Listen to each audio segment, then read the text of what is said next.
하겠습니다. 제가 이 말씀을 이렇게 편집하면서 한 5번 수정한 것 같아요.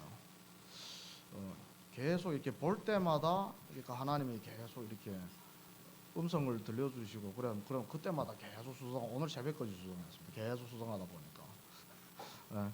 그래서 어떻게 하면 좀 우리가 다 아는 얘기인데 좀 어떻게 뭐라고 할까 더 은혜될 수 있도록 이렇게 또 이렇게 메시지가 편집할까, 그리고 어떻게 전도와 선교하고 또 연결이 될까, 그것을 이렇게 많이 고민을 했습니다. 저 개인적으로는 정말 이 메시지가 사실 이 메시지라 보기보다도 이 주제가 저는 8년 전에 제가 편집한 겁니다. 신학교를 금방 와서 그 계기는 제가 구원에 확신이 없었어요. 그래도 참 그 사도하라 목사님 그러더라고요. 구원에 확신도 없이 신학하겠다고 온 사람 처음 본다고. 구원에 확신이 없었습니다. 그러니까 답답한 거예요. 하나님이 분명 소명을 주셨고 그 뜨거운 마음을 주셨고 그리고 앞으로 이 길로 가라고 사인이 분명한데 내가 영적으로 혼미할 때는 내가 구원 받았는지 안 받았는지 확인이 안 되는 거예요. 성경이 이렇게 바탕이 안 되다 보니까. 그러니까 내가 영적 상태가 좋을 때는 별 구원 받은 것 같고 막 다운될 때는 약간 막 헷갈리는 거죠. 그러니까 막 두렵고. 그래서 그것 때문에 사실 그 학부 1학년 때 그 도서관에 가서 책을 빌렸습니다. 구원론에 관한 책을 빌렸어요. 그 책 보다 보니까 대개 그러니까 구원에 관해서 이렇게 크게 두 가지 이렇게 서로 다른 견해를 가지고 있는 것을 보게 되었습니다. 주로 하나는 그러니까 구원은 하나님이 주권적으로 선택해서 이루어진 것이고 하나는 내가 하나님을 선택해야 됩니다. 근데 저는 그 전에 내가 하나님을 믿은 줄 알았거든요. 그러니까 불안한 거예요. 어느 날에 내가 믿음 떨어지면 구원 이룰 것 같고. 사실 이런 교리를 가르치는 많은 교회들에서는 성도들은 사실 어떻게 말하면 두려운 마음으로 신앙생활을 할 때가 많아요. 영적으로 다운될 때는 혹시라도 하나님이 구원에서 떨어지게 하지 않을까. 교리 자체가 그래요. 그래서 그 책을 대조하면서 보면서 그러니까 그 구원에 관한 그러니까 그 확신이라든지 우리가 어떻게 구원을 받았는지 그걸 하나하나 이렇게 다 적어서 편집했습니다. 그것을 요 며칠 동안 계속 다시 이렇게 돌이키면서 그러면 지금의 우리 그러니까 복음의 흐름에 맞게 그렇게 재편집을 이렇게 하게 된 겁니다. 사실 뭐 예수를 믿어서 구원받은 우리가 다 알고 있어요. 근데 그 구원의 그 깊이가 좀 사실 깊이 있게 누려질수록 그 하나님이 우리를 얼마나 사랑했는지, 얼마나 큰 대가를 치렀는지. 우리가 보통 이렇게 표현하죠. 구원은 공짜로 받은 거다. 맞는 말이지만 그러니까 우리 입장에서는 맞는 말 맞아요. 공짜로 받은 건 맞아요. 하나님은 어마어마한 대가를 치른 거예요. 그 구원을 위해서.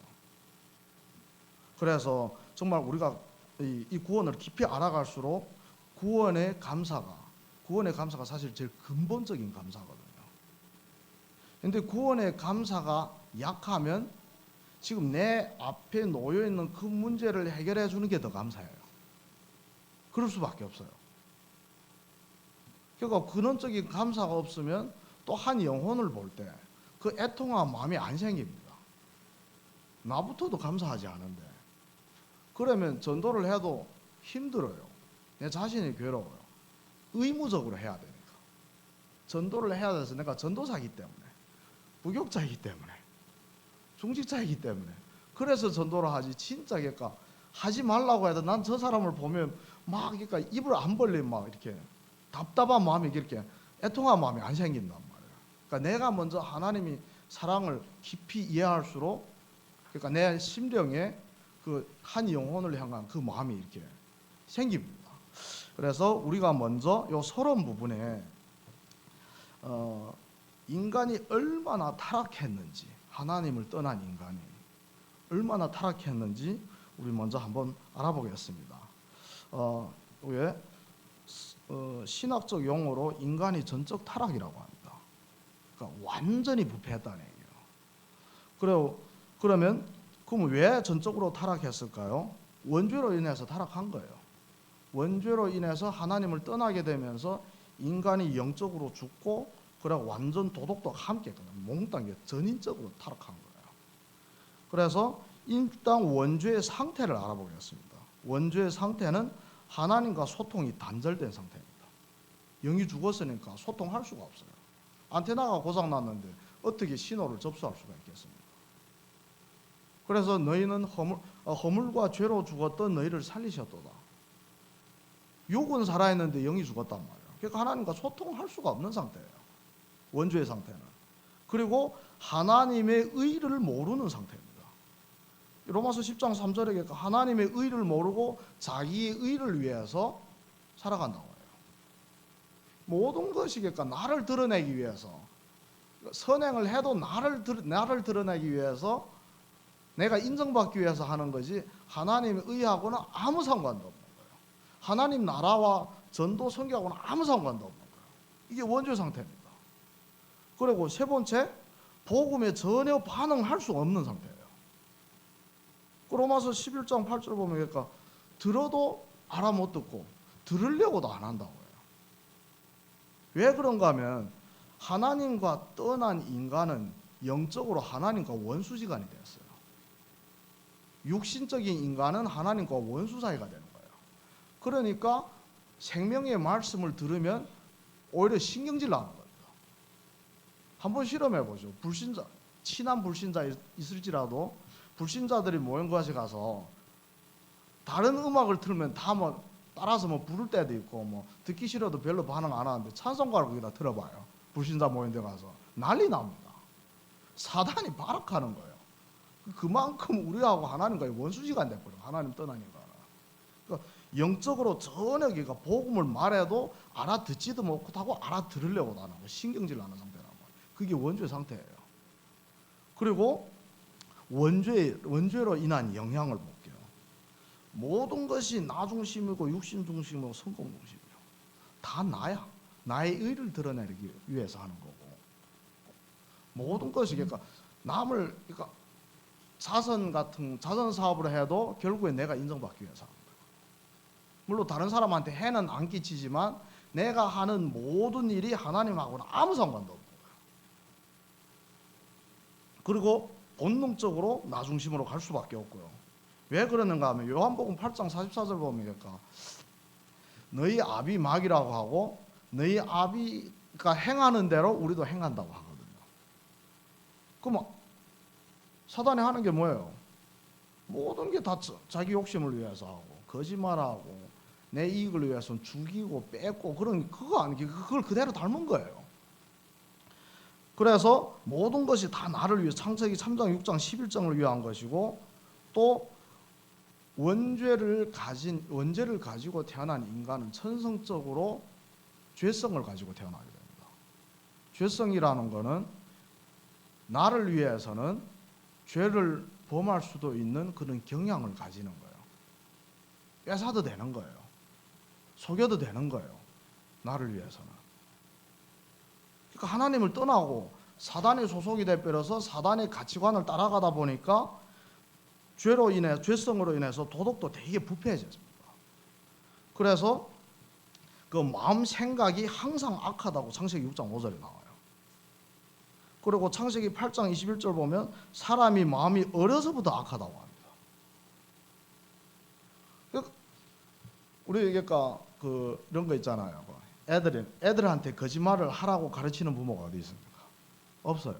저절로 거짓말을 해요.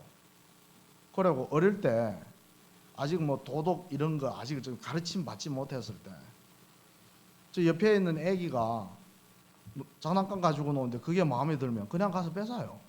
뺏으라고 가르치지 않았습니다. 어릴 때부터 나를 위해서는 무슨 짓이나 다 할 수 있는 거예요. 그렇게 도덕적으로도 부패해진 거예요. 원죄로 인해서. 그리고 불법이 세상에 흥행하면서 맨날 전쟁 나고 지진 나고 어쨌든 그 범죄 현상들이 점점 더 많이 일어나잖아요. 그러니까 불법이 점점 많아지면서 많은 사람이 사랑도 식어진다고 했어요. 우리 간단하게 봐도 옛날에 그 길 가다가 누가 넘어지면, 어르신들이 넘어지면 그냥 별 생각도 안 하고 그냥 일으키잖아요. 한국은 그래도 그나마 괜찮은데 중국에는 감히 못 일으켜요. 넘어진 사람 일으켰다가 한 번 어떤 사건이 있었는가 하면 그 길 가던 사람 할머니가 넘어진 거 일으켜 세웠더니 그 집에 가족이 신고를 해버린 거예요. 돈 떼내려고. 근데 판사가 어떻게 판결을 내렸는가? 그때 CCTV가 없어 증거가 없는 거예요. 서로 증거가 없는 거예요. 판사가 어떻게 판결을 내렸는가 하면, 그러니까 일으킨 사람 보고 네가 부딪히지 않았는데 왜 일으키냐? 그랬기 때문에 너 때문이다. 그게 말이 돼요, 그게. 그 판결로 인해서 중국에 있잖아요. 사고로 인해서 아니면 그러니까 길 가다가 갑자기 막 심장병이 도져서 쓰러졌는데 치료받지 못해가지고 죽은 사람들 수두룩해졌습니다. 그렇게 사람들이 마음이 그러니까 점점 둔해지고 이 불법이 흥행하니까 판사마저도 그렇게 정의로운 그러니까 판결을 못 내리니까 사람들이 사랑이 점점 식어지는 거예요. 내가 도와주고 싶지 않아서 안 도와주는 거 아니고 내 자신을 위해서 못 도와주는 거예요. 점점 그렇게 되는 거예요. 우리 옆집에 누가 사는지도 잘 모르잖아요. 알고 싶지도 않고. 옛날에는 뭐 생일, 뭐 옛날에 명절이면 가서 맛있는 거 생기면 가서 이렇게 나눠 먹고, 그 집에 뭐 안 좋은 일 있으면 같이 가서 뭐 위로도 해주고 했는데 지금 그런 게 전혀 없단 말이에요. 그만큼 사랑이 점점 식어지는 거예요, 지금. 이게 원죄로 인해서 구원만 못 받는 거 아니고 전체 삶의 사회에 영향을 주게 되는 거예요. 그러면 원죄의 결과는 뭘까요? 일단은 죄의 종노릇합니다. 요한복음 8장 44절에 나와요. 너희 아비가 행하는 대로 행한다고 해요. 죄의 종노릇하는 건 또 사단의 종노릇하는 입니다. 그리고 결국에는 육신은 흙으로 돌아가고 영은 사망하게 되죠. 한 번 죽는 것은 정해진 것이요, 그 후에는 또 심판이 따릅니다. 그러면 우리 노아 홍수를 통해서 사실 그걸 미리 한번 보여준 거예요, 성경에서. 하나님이 어떻게 복음에 전혀 관심이 없고 모든 사람들이 행하는 모든 것이 생각하는 자체가 다 악한 것이고, 그럴 때 하나님이 어떻게 심판을 내리는지 눈으로도 보이게 한번, 어떻게 말하면 보여준 게 그게 노아 홍수의 심판이 되는 거예요. 앞으로는 영적으로 심판받게 되는 거죠. 노아 홍수가 육신적으로 심판했다면 그때 가서는 영적으로 심판하는 거예요. 무섭죠? 하나님이 한번 화내면 온 인류가 그냥 싹쓸이를 할 수도 있는 거예요. 소돔 고모라도 그냥 성 자체가 막 잿더미가 돼버리잖아요. 그리고 죄는 인간과 하나님 사이를 갈라놓습니다. 죄 때문에 인간과 하나님이 함께 할 수가 없는 거예요. 그리고 하나님을 떠난 인간은 하나님과 관계가 단절되고 인간은 영적으로 스스로 하나님을 찾을 능력도 없고 또 복음에 반응할 수 있는 능력도 완전히 상실했습니다. 들으려고도 안 하고 알아도 못 듣고, 그리고 영적으로 하나님과 원수가 되었기 때문에 복음을 대적합니다.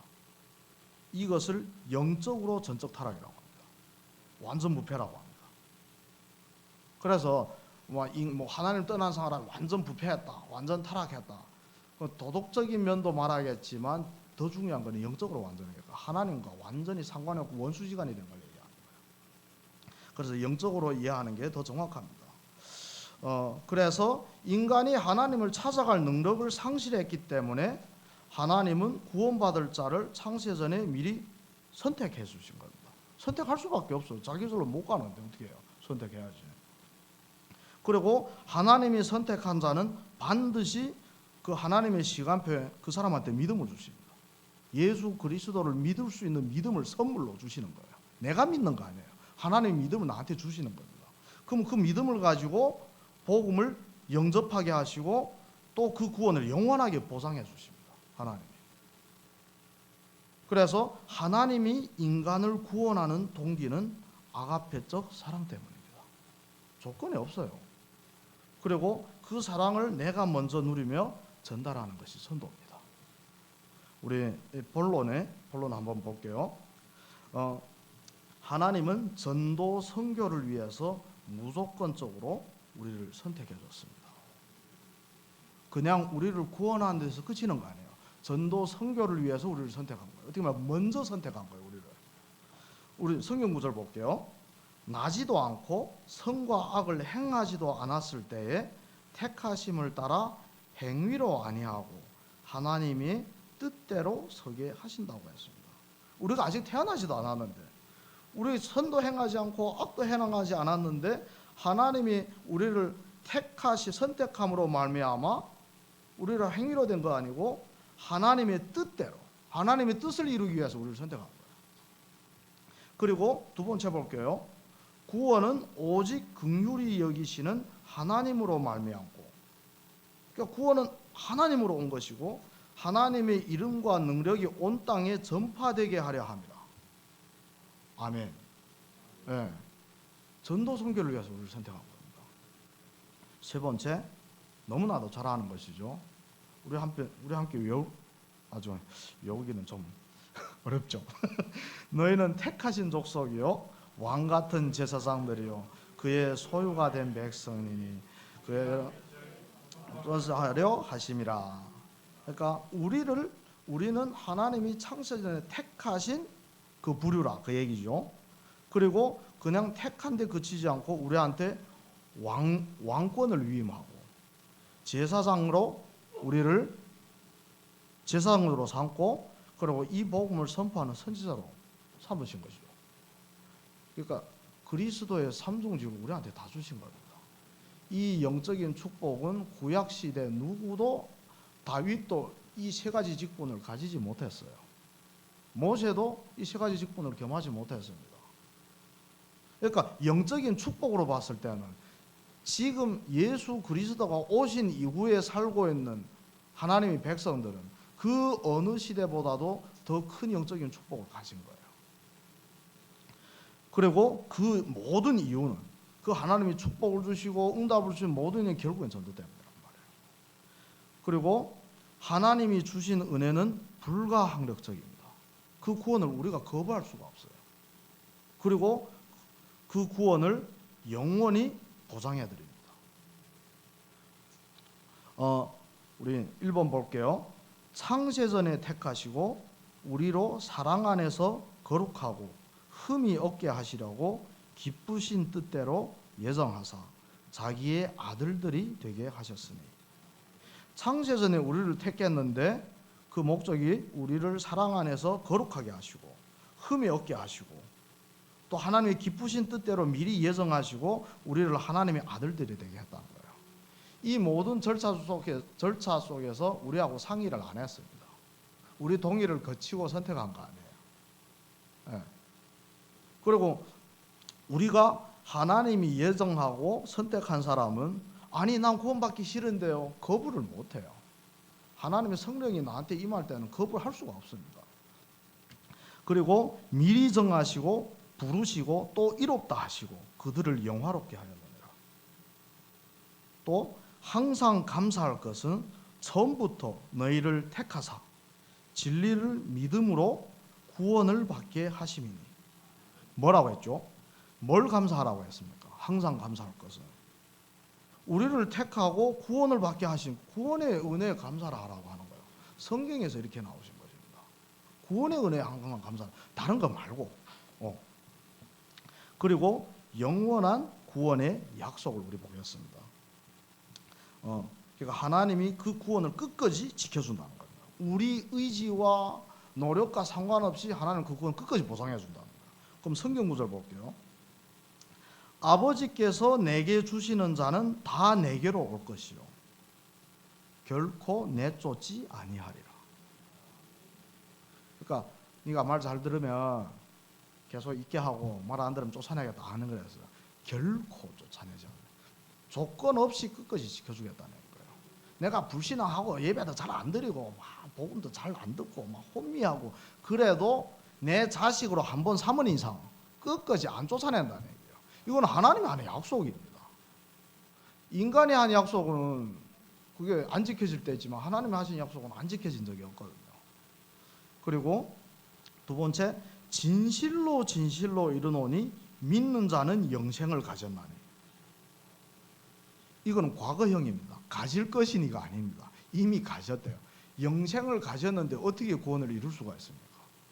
그것도 강조하기 위해서 진실로 내가 진짜로 네한테 말하는데 영생을 네가 이미 가졌다 그 얘기예요. 그리고 세 번째, 내가 영생을 주노니 영원히 멸망하지 아니할 것이라. 이게 다 하나님이 성경에서 직접 하나님이 백성들한테 주신 약속이에요. 네. 하나님의 약속은 1.1획도 이때까지 안 이루어진 거 없거든요. 안 지켜진 것이 없는 겁니다.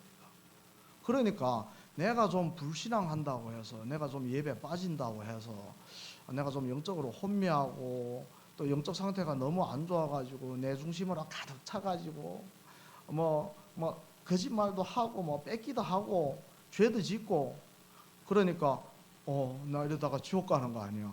아닙니다. 어떤 사람은 그래요. 저 사람이 어떻게 구원받을 수가 있나? 저렇게 행하는데, 저렇게 악한 사람인데. 우리가 선해서 구원받은 거 아니거든요. 착각하면 안 됩니다. 우리가 선해서 구원받은 거 아니에요.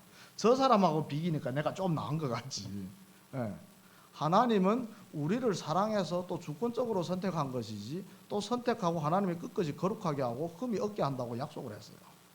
그러니까 지금 내 모습을 보지 말고 앞으로 하나님이 나를 그러니까 재창조해간 그 모습을 바라보게 되면, 우리 10년 전에 저희들하고 10년 후에 나를 보면 그래도 많이 바뀐 것 같잖아요. 그렇잖아요. 그러니까 지금의 나를 보고 실망할 필요가 없는 거예요. 어떻게 말하면 지금 안 되는 나를 보고 실망하는 게 불신앙입니다. 다시 말할게요. 지금 안 되는 나를 보고 실망하는 게 불신앙이에요. 나한테 실망한다는 것은 내가 될 거라고 착각했다는 얘기예요. 우리는 될 수 없는 사람이에요. 애초부터 하나님이 처음부터 마지막까지 싹 도자기를 빗어가듯이 빗어가는 거예요. 그런데 하나님이 나와 항상 함께 하시고 또 나를 거룩한 모습으로 갱신할 것을 믿어지면 지금 내 모습이 하나도 실망할 필요가 없고 오히려 기대가 됩니다. 기대가 되고 내가 조금이라도 어제보다 조금 나아졌다 영적으로, 그럼 감사가 나오지 실망이 나올 수가 없어요. 그리고 성경에 뭐라고 했는가 하면 죄가 많은 곳에 은혜가 더하여졌더라, 이런 말이 있습니다. 그 무슨 말인가 하니까 내가 아직도 연약해가지고 결단을 했는데도 지켜지지 않고 또 옛날 습관이 도져가지고 막 술하고 담배하고 막 가서 뭐 노래방하고 물론 그게 죄라고 하는 건 아니지만, 그러니까 옛날의 습관을 억제를 못해서 할지라도 그 속에서 하나님이 우리를 정죄하고 때리는 것이 아니라 끝까지 기다려주고 말씀으로 은혜를 주고 사랑을 베풀고, 이걸 보면서 그러니까 내가 오히려 얼마나 나쁜 놈인지 그게 깨달아질 때 오히려 하나님의 사랑이, 은혜가 더 커진다는 거예요. 네. 그래서 정말 우리는 어떻게 구원받았을까요? 구원의 동기는 하나님의 사랑입니다. 네.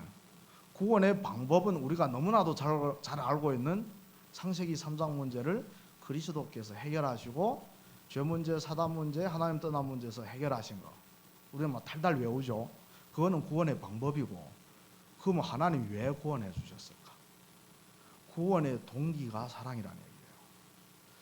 생각해봐요. 인간이 죄를 짓게 유혹한 게 누구죠? 사단이란 말이에요. 사단이 어떻게 타락했습니까? 지가 하나님 되려고 하다가 타락한 거예요. 교만해가지고. 그리고 인간을 똑같게 속였단 말이에요. 네가 하나님 되라, 그 얘기 안 해요. 사실 그때 상황 속에서 인간한테 유혹할 수 있는 아무 다른 것이 없었어요. 아니 창조되자마자 전 세계 통치권을 다 맡겼잖아요. 전 세계가 다 내 거야. 다 인간 거예요. 뭘로 유혹할 거예요? 유혹할 수 있는 게 하나밖에 없어요. 네가 주인 되라, 그거예요. 네가 아무리 다 가져도 결국에는 하나님의 지시대로 할 수밖에 없지 않냐. 네가 하나님이 되면 되지 않냐. 그 말이면 넘어간 거예요. 그러니까 어떻게 말하면 죄의 성질로 놓고 봤을 때는 사단이 타락한 거나 인간이 타락한 거나 똑같습니다. 다 지가 하나님 되려고 하다 타락한 거예요. 그런데 선사는 기회를 안 주잖아요. 용서를 안 해줘요. 근데 인간이 자기 죄 때문으로, 그것도 엄청 악한 죄죠. 그렇게 은혜를 받고도 그게 만족하지 못하고 지가 하나님 되려고 하는 그 욕심을 가지고 진 그 죄인데도 어떻게 보면 하나님을 배신했는데도 불구하고 그 인간을 구하기 위해서 자기 아들을 희생했다. 이거는 사랑이 아니고는 다른 해석이 없습니다. 그래서 우리 아가페적 사랑이라는 그 의미를 한번 찾아봤어요. 신실함, 헌신, 의지적인 행동을 동반하는 조건 없는 사랑. 그러니까 그 행동이 동반되는 거예요. 하나님의 사랑이 신실한 사랑이고 헌신적인 사랑이시고 아들까지 죽였는데, 그렇잖아요. 의지적인 사랑. 창세전부터 이미 다 작정을 한 거예요. 그리고 아무 조건 없는 사랑인 거예요.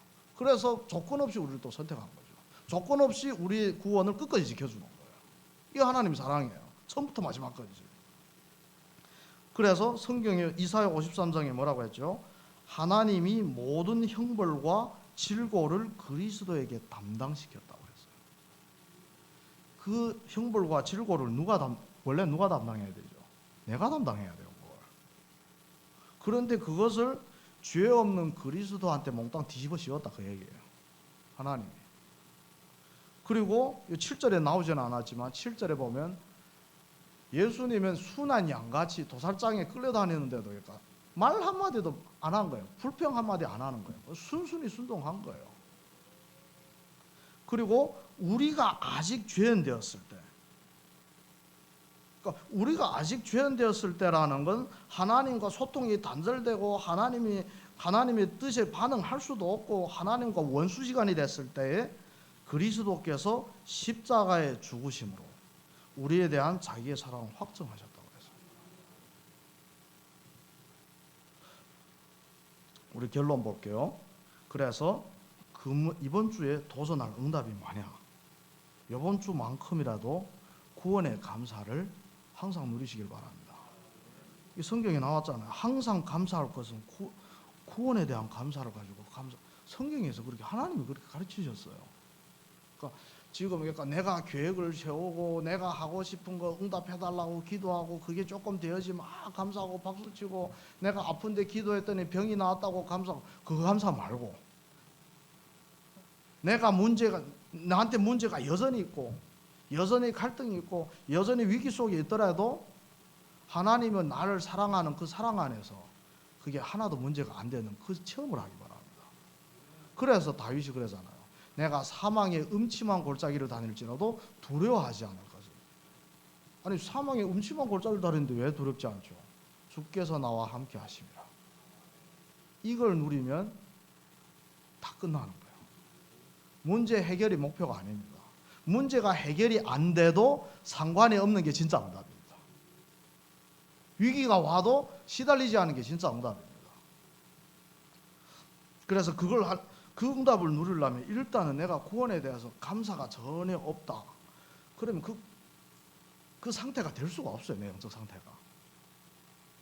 그래서 그리스도가 나 대신 짊어지신 고통과 저주를 깊이 묵상하면서 오늘 강단 말씀을 보니까 집에 가서 이렇게 편집하고 하나님이 나를 위해서 어떻게 얼마나 큰 대가를 치렀고 고통과 저주를 당했는지 그것을 깊이 묵상하면서 구원의 감사를 누리길 바라고요.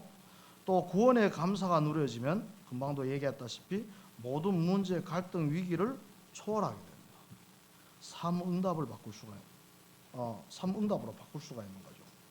삼응답이 뭐죠? 모든 문제 속에서 그리스도가 답으로 보여지고 모든 갈등 속에서 나를 갱신하는 사인으로 붙잡고 나를 계속 갱신해 나가고 내가 갈등한다는 건 영향받는다는 얘기잖아요. 그럼 내 수준이 영향받는 수준이라는 얘기거든요. 그럼 영향 안 받는 수준까지 갱신하면 되는 거예요.